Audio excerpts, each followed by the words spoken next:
Bom dia, pessoal. Bom, só eu explicando aqui um pouco melhor. Eu sou o Renato, eu sou coordenador de produto lá do Dieta Saúde, né?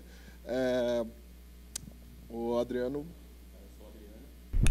Sou o Adriano, eu sou o desenvolvedor aqui de Android, do Dieta Saúde. Só, assim, então o Pedro, que ficou de vir aí, na verdade ele é desenvolvedor iOS, né? Eu não sei se ele ficou com vergonha de mostrar o Android, mas beleza. Então, aí a gente separou esse papo em duas partes. Porque no final das contas, a gente teve o convite para vir aqui falar sobre como a gente trabalha e ficou aquela dúvida, pô, o que é que seria legal a gente falar? Aí, uma dúzia de assuntos vieram. Pô, será que a gente fala sobre o nosso processo de desenvolvimento mesmo, Scrum, Sprint, Kanban, para lá e para cá, esse tipo de coisa que tipo, a pessoa já não varia tanto, assim, não é uma coisa tão diferente. Aí a gente decidiu separar em duas partes. Primeiro a gente falar algumas coisas de business, mas que envolve desenvolvimento, obviamente, que a gente... Assim, que eu gostaria de saber quando eu comecei a trabalhar com desenvolvimento de aplicativos e em nenhum lugar se falava isso direito, a gente aprendeu na raça. Então, aí é mais ou menos isso que a gente vai falar. E aí, na parte de tecnologia... Eu dividi aqui a parte de tecnologia, mais as dificuldades que eu tive, né? Vou falar mais experiências minhas mesmas aí nesse pouco tempo que eu tenho em desenvolvimento Android, mas vou falar logo mais para vocês.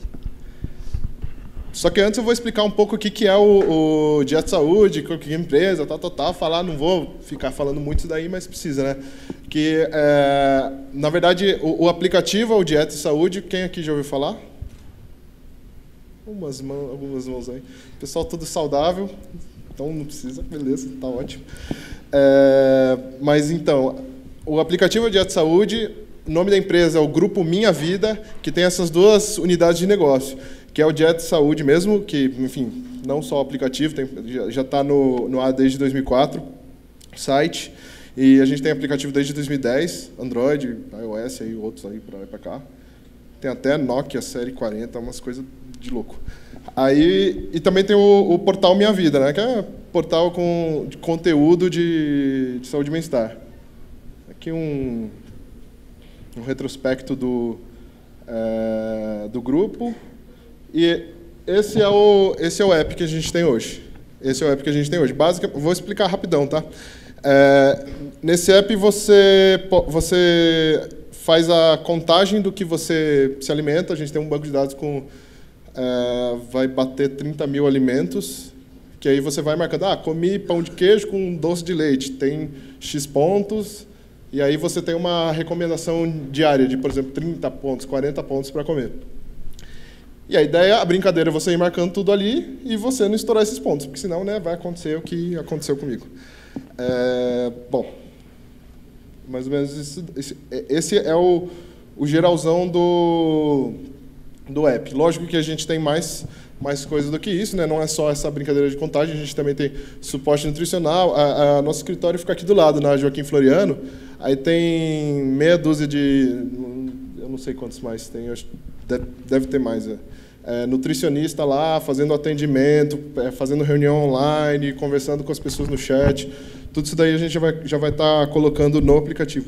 Tem nutricionista, tem personal trainer, psicólogo, tem toda essa pegada de suporte nutricional. Mas, enfim. Alguns números do nosso produto. A gente já está batendo 3 milhões de downloads, né, do aplicativo, 400 mil usuários, assim, uma galera usando, principalmente em janeiro, né, que é o mês oficial de começar a dieta. Agora que está frio, as pessoas param de usar o Dieta Saúde para o meu desespero. E enfim, a gente lançou em 2010. E já desde 2012 a gente está lá essa linha amarela é o nosso ranking no segmento de saúde e bem-estar no Brasil. Então, tipo, a gente está lá do topo. Vira e mexe, a gente cai para primeiro e segundo lugar, mas a gente está lá faz um tempão. O que sempre deixou a gente bem feliz, né? Pô, estamos fazendo a coisa direito, mas não é bem assim. A gente vai falar um pouco sobre isso. Aqui questão... Não, um pouco sobre a utilização do app. E eu vou entrar para começar a falar dos... eu elegi 3 assuntos para falar aqui com vocês. Dificuldades que a gente teve, coisas que a gente queria saber, e que hoje a gente presta uma atenção muito maior, e eu gostaria muito de já saber isso antes, quando a gente começou a trabalhar com mobile. Primeira parte é a questão de aquisição, ASO, né, App Store Optimization. O que acontece? Quando você trabalha com web, ao contrário de aplicativos, web você tem várias formas de você adquirir usuários, né? Quando você está começando a fazer você lança um site, você tem N formas de divulgação, de fazer o marketing do seu produto.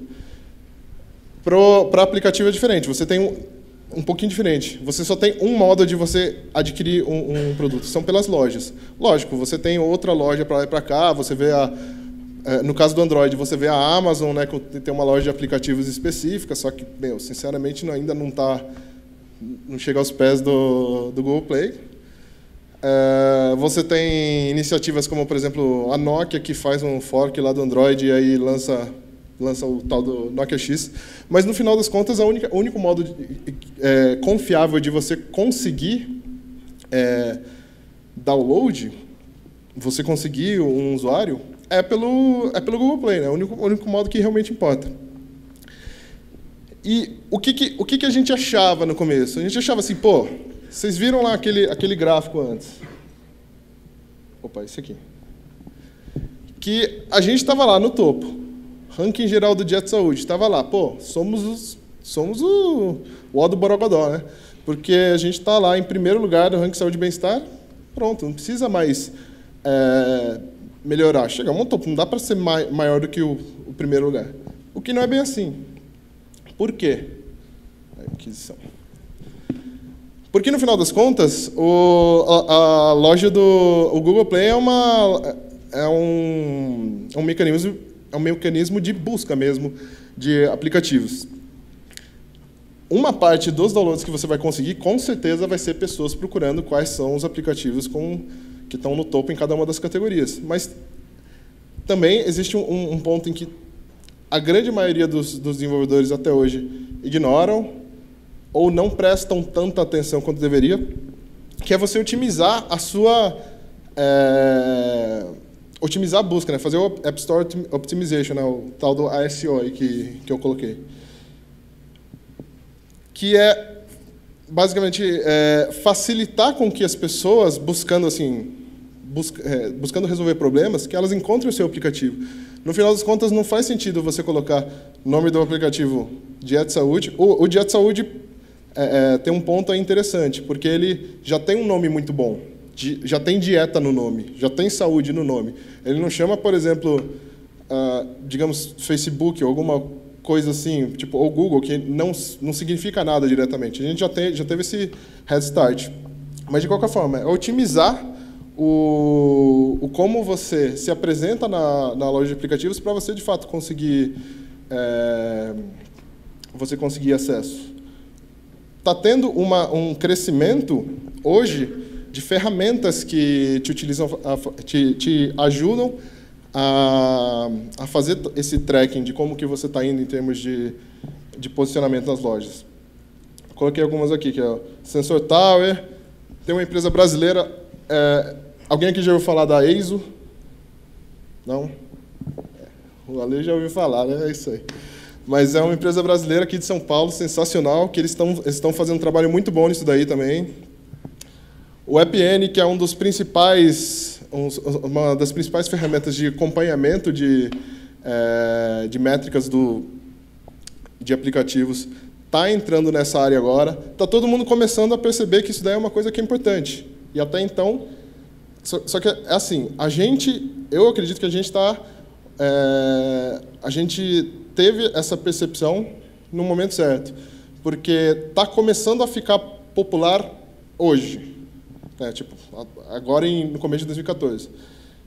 E a gente há um tempo maior a gente já está trabalhando para otimizar o nosso conteúdo, para a gente conseguir se posicionar melhor, conseguir mais downloads, mais usuários.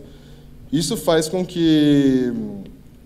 Isso ajuda muito na questão de crescimento do nosso aplicativo, porque, no final das contas, até então, se achava que o único jeito de você conseguir mais usuários é a gente pagar, você pagar um Facebook da vida, você pagar um Google, para você conseguir, principalmente no Facebook, sabe quando você está lá na sua timeline, aparece lá o aplicativo para você baixar? Então, esse é o jeito principal que o Facebook está rentabilizando o mobile.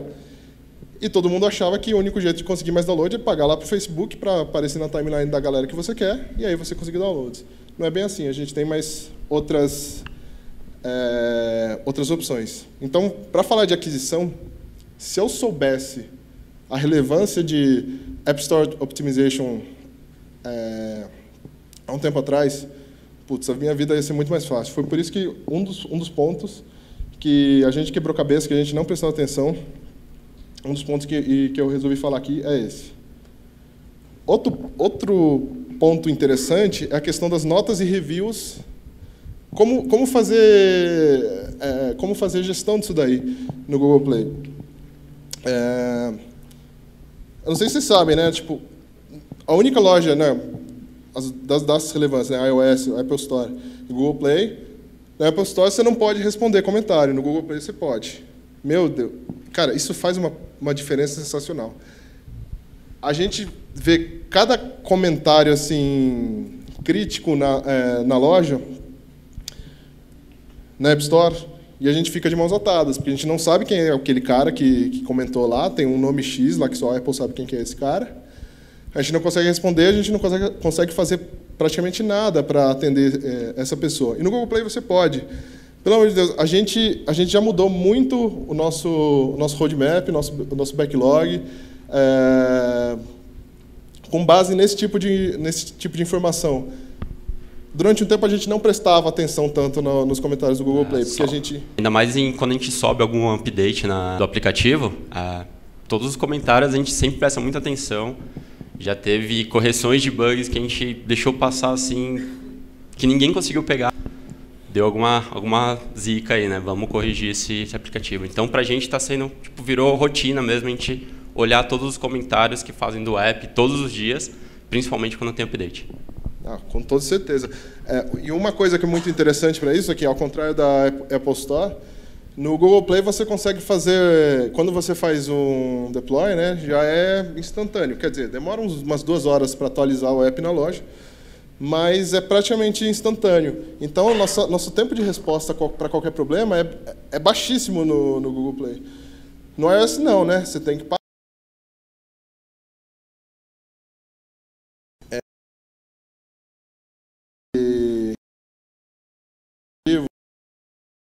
A gente fez, demorou 6 dias para os caras aprovarem uma correção nossa.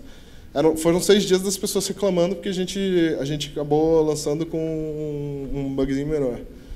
Mas mesmo assim, é frustrante. Você não consegue nem falar para o cara que você não consegue responder para o cara, né? Falar para o cara que você está resolvendo a vida dele. Calma aí, que já está saindo o update.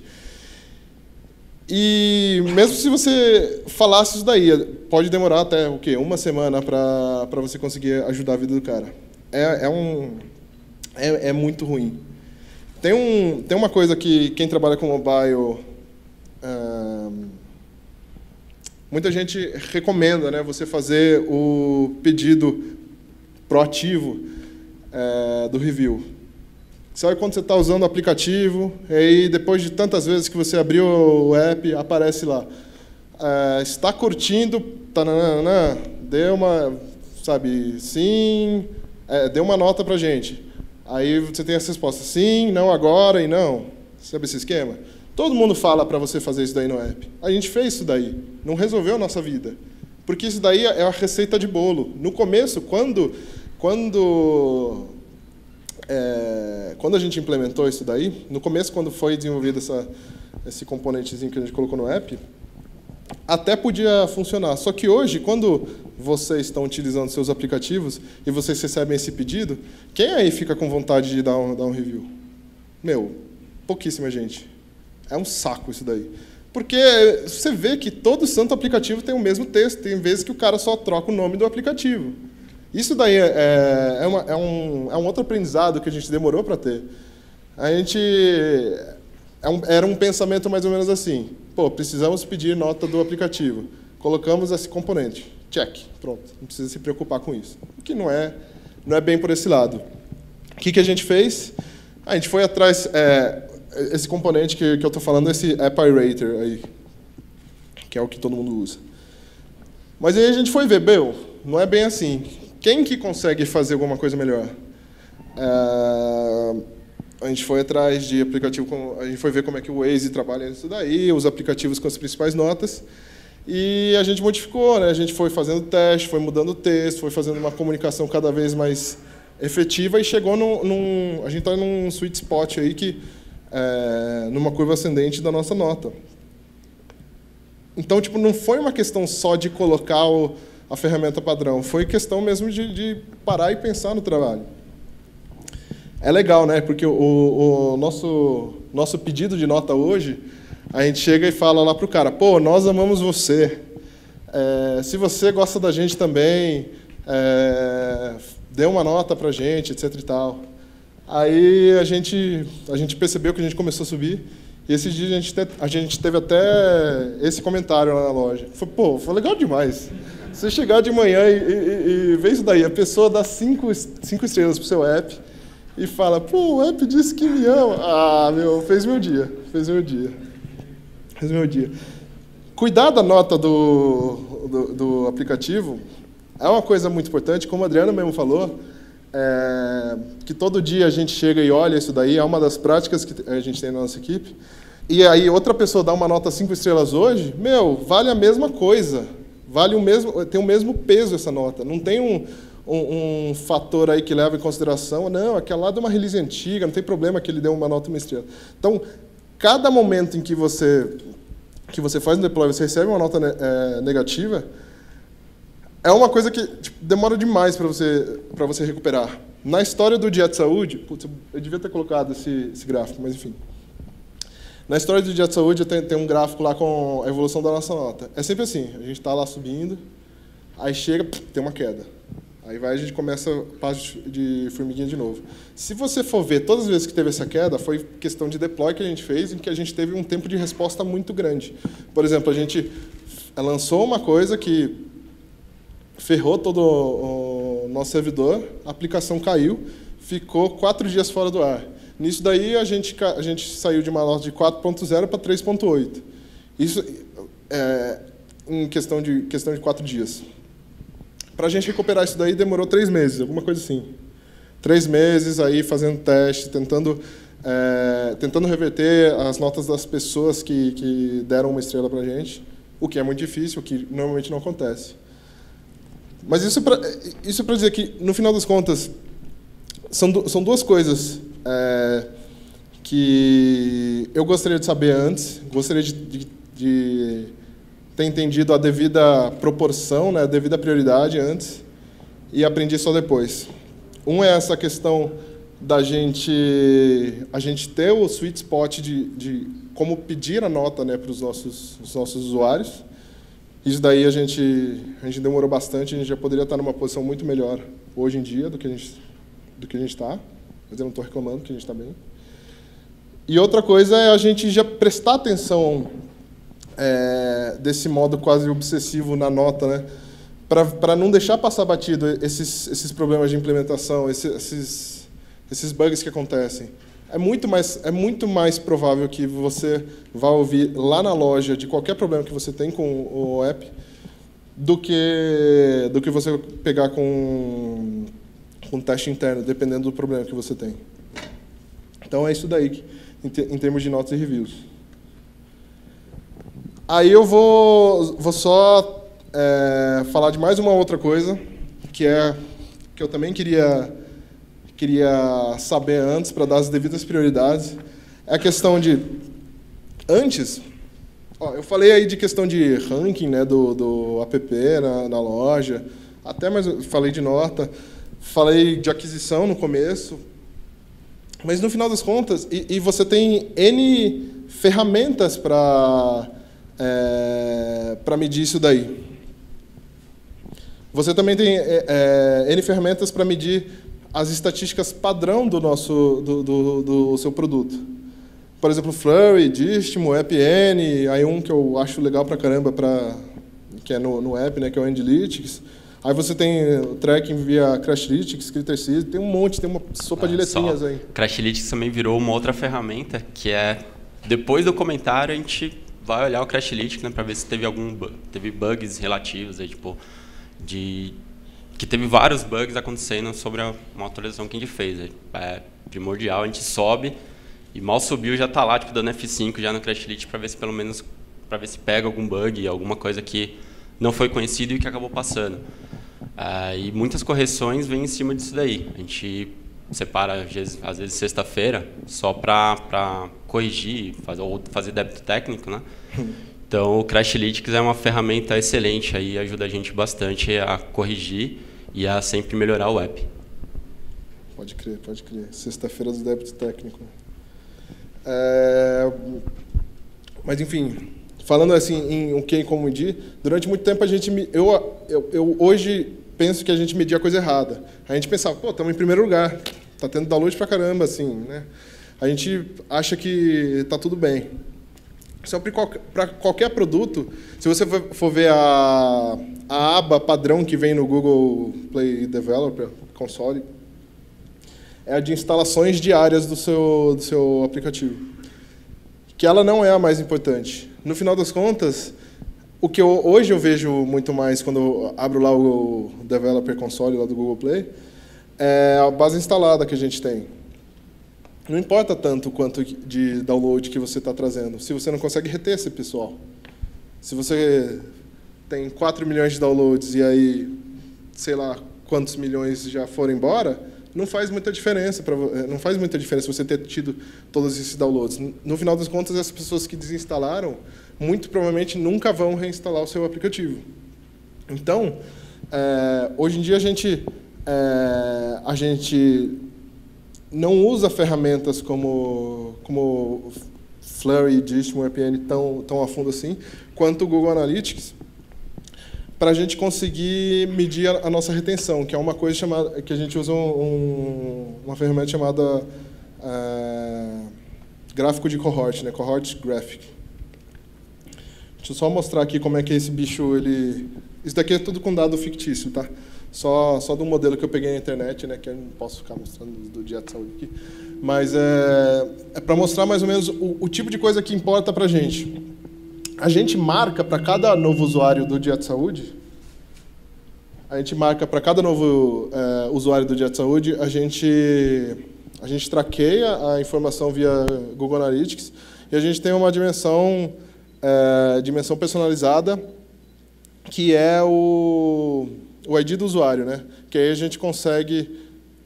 Enfim, beleza. Isso daí é o que a gente traqueia. Toda ação, evento, page view que acontece dentro do page view, na screen view, que acontece no app, a gente associa com o ID desse usuário. E a gente puxa todo esse conteúdo para dentro de casa, para que a gente consiga fazer a análise dos tantos page views que a gente teve essa semana. Quantos page views eram de pessoas que acabaram de entrar, que estão na primeira semana de uso, que estão na segunda semana, que estão na 8ª semana? A gente mudou o modo como a gente mede o sucesso do nosso produto. Não importa tanto se, numa semana X, a gente teve muitos acessos, se todos esses acessos são de pessoas que acabaram de fazer o download e que na semana seguinte não vão voltar. No final das contas, o modelo de negócio do Dia de Saúde é um modelo de assinatura. Então, a maioria dos usuários são gratuitos, mas uma parte assina, porque precisa de ajuda para emagrecer, para lá e para cá. Se o cara ele instala o app, uma semana depois já desinstalou, bicho, ele não, né, a lógica diz que ele não vai assinar. Então, importa muito mais essa questão de retenção, de medir a retenção desse nosso usuário. E é por isso que a gente voltou, em vez da gente usar as ferramentas que são as padrões recomendadas no mundo mobile, que é principalmente Flurry. A gente foi mesmo para o Google Analytics, que na época nem era otimizado para mobile, hoje tem otimização para aplicativos. A gente começou a fazer esse tracking, para a gente conseguir ver, num determinado mês, a gente teve uma retenção lá de, sei lá, 90% dos nossos... Vamos para o caso mais crítico. Num determinado período, assim, na primeira semana de junho, entraram tantos usuários. Quantos desses usuários acessaram na segunda semana de junho? Sei lá, 30%. Zoado, perdemos 70% dos usuários. Fizemos mudança no aplicativo e vamos medir de novo, agora, no final de junho. Primeira semana, pessoas na primeira semana, X. Quantos desses voltaram na segunda semana? 40%. Sucesso. Não importa tanto o volume total, mas a gente está melhorando na nossa retenção desses usuários. A possibilidade de a gente ter pessoas que, de fato, estão gostando do nosso produto e ficando mais tempo no nosso produto, isso daí aumenta. E aí, com base nisso, a pessoa ela recomenda mais, assina mais, etc. E tal. Esse é um outro aprendizado que eu gostaria de ter antes. Que a gente... o mundo de Lean Startup fala bastante, né? De Customer Development também. De você... Existem as métricas de vaidade, né? Vanity Metrics. Pô, downloads. Pô, usuários únicos, mensais, tal. Dependendo do caso, não é esse o relevante para você. Para a gente percebeu que retenção, no final dos contos, é o mais crítico. Que é o que vai fazer com que o cara... principalmente num produto de assinatura, quanto mais tempo ele ficar assinando, mais tempo ele está dando dinheiro para a gente. Essa é uma outra coisa que a gente demorou a aprender. E o importante disso daí é que a gente foi procurar uma ferramenta específica para ajudar a gente a ter essa visão. No caso, foi o Google Analytics. Da parte de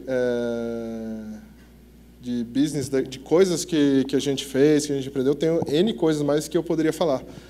Mas aí eu separei essas três aí, que eu acho que foi onde teve mais aquele momento. Putz, grila, se eu soubesse disso antes. Agora... Bom, vou falar aqui mais da minha dificuldade, das minhas experiências com o desenvolvimento do aplicativo Android. Eu trabalho no Jet Saúde já faz mais ou menos 1 ano e meio, só que eu venho do time de desenvolvimento web. Eu tenho um conhecimento aí em programação de 7 anos com .NET. E há 3 meses eu comecei a trabalhar com Android, né? Surgiu uma oportunidade lá interna, por reviravolta, que está acontecendo bastante no nosso time de desenvolvimento. O pessoal vai ficando muito bom e vai saindo aí para outras empresas, vai conseguindo outras oportunidades. E há 3 meses eu comecei a trabalhar com o Android. Por isso que até o tópico aí, .NET para Java, né? Trabalho há 6 anos, mais ou menos, 6, 7 anos aí com .NET, sempre .NET, VBNet, C#, até um pouco de VB6. E aí eu tive uma pequena dificuldade aí para começar, já começando, sentando lá e vendo o Java na minha frente, assim, falar, não tem algumas coisas que eu uso aqui no .NET aí, eu tenho que tentar me virar um pouco, né? Essa foi a primeira dificuldade que eu tive aí no desenvolvimento também. Só que acho que linguagem é linguagem, né? Com o tempo você vai pegando jeito e tem aí o Google para ajudar a gente a desenvolver também. Aí a primeira tarefa que eu tive entrando no time, eu entrei sozinho, não tinha ninguém como desenvolvendo Android. A primeira tarefa que eu tive foi migrar o projeto que eles usavam em Eclipse para o Android Studio. Detalhe, né? Esse daí era uma coisa que era tipo a pegadinha do novo desenvolvedor, porque era assim, todo cara Android, né? Quando todo desenvolvedor novo que vinha, chegava e falava, vamos mudar para o Android Studio, beleza? Vai aí. E o cara, ele tentava durante, sei lá, uns 2, 3 dias e largava. É isso aí, o pessoal que passou antes de mim, né? Aí eu peguei, falei, não, vamos ver qual é, né? Não sei nem mexer direito no Eclipse, muito menos aqui no Android Studio. Conheci um pouco a JetBrains pelo WebStorm e o IntelliJ, mas não muito também a fundo, né? E foi uma tarefinha aí meio chatinha fazer essa migração, tipo, não tendo tanto conhecimento. E nesse meio tempo entrou um outro programador, que é aí sim, já com conhecimento mais avançado, que conseguiu dar um raio pé na gente. A gente conseguiu fazer essa migração. Conheço pouco de Eclipse, mas pelo que eu ouço as pessoas falarem, o Android Studio realmente acho que é uma ferramenta um pouco melhor aí para se trabalhar com desenvolvimento. Posso estar falando alguma coisa errada aí, vocês me julgar, mas pelo que eu vi, eu estou curtindo bastante essa ferramenta. Ela tem ajudado bastante a gente a desenvolver lá. Vindo do .NET, a única coisa que eu acho muito ruim do Android Studio que é o IntelliSense dele, né? Tipo, você vai achar um método lá, se você dá um espaço diferente, você já perdeu todos os parâmetros que você pode enviar para ele, ele não te mostra sobrecarga. Pelo menos eu não consegui ainda me adequar a esse cara. Junto com o Android Studio aí veio o Gradle, né? Tipo, para gerenciar as dependências que a gente tem no projeto, que a gente tem bastante dependência no projeto, né? A gente briga bastante com o Renato aí, que ele sempre quer instalar algum SDK novo para fazer alguma medição. A gente fala, chega de SDK, vamos fazer alguma coisa aqui interna, ou sei lá, precisa disso mesmo. O bom também do Renato aqui é que ele é uma pessoa aberta, a gente consegue discutir bastante, a gente discute bastante, principalmente eu, ele e o Pedro, que não veio. A gente tem bastante discussões assim acaloradas. Mas o Gradle está ajudando bastante a gente a trabalhar com a dependência. Foi também uma outra coisa, para mim, bem difícil assim, de entender, logo de cara. Também outra coisa, um ponto ruim que eu acho dele é que o build é muito demorado. Eu não sei também se... Não cheguei a estudar a fundo ainda, se tem algum jeito de otimizar esse build, mas às vezes eu fico, tipo, dou um build lá, rodo o projeto e vou tomar um café e volto, Aí eu começo a brincar, né? Começo a ver no simulador o que está acontecendo. Para mim também uma dificuldade ferrada assim no desenvolvimento do Android foram as views. Eu não conseguia entender como colocar um quadrado no lugar que eu queria. Não conseguia. Simplesmente não conseguia colocar o texto onde eu queria, colocar a cor que eu queria. E foi um bater cabeça mesmo, assim, me deixava bem frustrado. Eu não conseguia fazer uma tarefa ridícula. Para mim era ridículo, não consegui posicionar um cara na tela do jeito que eu queria posicionar. Acho que foi o mais marcante assim para mim trabalhar com a linguagem, com o Android, foi a Vue. A linguagem não, porque, como eu falei, depois de um tempo você acaba pegando. Linguagem é linguagem e vamos embora. Mas Vue foi um treco bem difícil, assim, bem chato de aprender. De novo, o outro desenvolvedor que trabalhava com a gente, o Atoji, ele era bem calmo, é um japonês bem calmo, então ele sentava lá e, fazer assim, é assim, e me explicou bastante, me deu bastante caminho das pedras. Hoje, já com uns 3 meses aí de programação, já estou conseguindo fazer uma telinha bonitinha sozinho e falar, ficou legal. Ainda mostro para os outros, eu fiz. Bom, acho que eu separei isso assim só para falar do desenvolvimento. Eu não tenho muita experiência de que falar de desenvolvimento Android. Estou aí começando, estou estudando só ainda, né? Foi bacana ter a oportunidade lá dentro mesmo, não ter que sair para uma outra empresa para aprender. E é isso, estou curtindo aí o desenvolvimento. Tem uma coisa que a gente também discute bastante, que eu até pensei, será que a gente vai colocar isso daí nos assuntos que a gente vai falar? Que é a questão de versão do Android que a gente vai suportar. Isso daí é uma fonte de briga direta. Porque, no final das contas, aqui no Brasil, o Android no mundo todo, mas aqui no Brasil mais ainda, as adoções de novas tecnologias, elas são mais demoradas. Então, por exemplo, hoje a gente ainda suporta Android 2.1. A partir do 2.2. E a nossa briga maior é tirar esse 2.2 mesmo, mas o Renato não deixa, não. E a briga tá difícil. Não, e falando até em questão de adoção, uma outra coisa que a gente tinha como um pressuposto, a gente achava que ia ser muito mais simples no começo, e não é. É a questão assim, a gente lança um novo app, a gente achava que as atualizações, o pessoal tudo deixa no automático, rapidinho já vai atualizar. Só que até hoje a gente tem uns bons 5%, de acessos de versão de setembro de 2013. É surreal isso daí, porque a gente tem um volume grande um volume grande de acesso no nosso aplicativo. Não é tipo um cara, é uma galera mesmo que tá em versão absurdamente, assim, a versão do app absurdamente antiga e que vira e mexe, a gente tem que lidar com esse pessoal no Google Play. O cara vai lá, faz um comentário, fala alguma coisa assim, porque o app parou de funcionar, enfim, teve algum problema com o app, mas de uma versão que a gente já não consegue já mais dar suporte, porque nessa questão de adoção de novas tecnologias, de limitação de versão, né, do Android. Não é como se a gente estivesse barrando a possibilidade dele fazer o upgrade. A gente suporta até hoje 2.2. Então, esse é uma outra coisa que a gente poderia ter planejado melhor no passado se a gente soubesse que esse comportamento ia ser assim, né? De tipo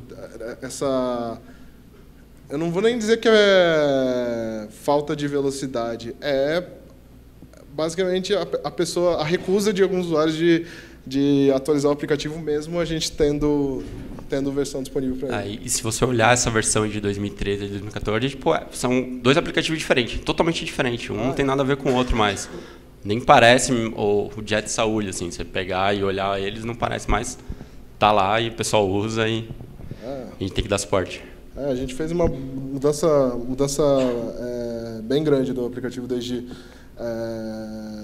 o ano passado, tanto é que no começo desse ano, né, quando saiu o ranking dos melhores apps do Google Play, que o Google, né, lá no Google Play mesmo, aí a gente estava lá entre eles, né, a gente foi considerado um dos melhores apps do Google, apps brasileiros no Google Play.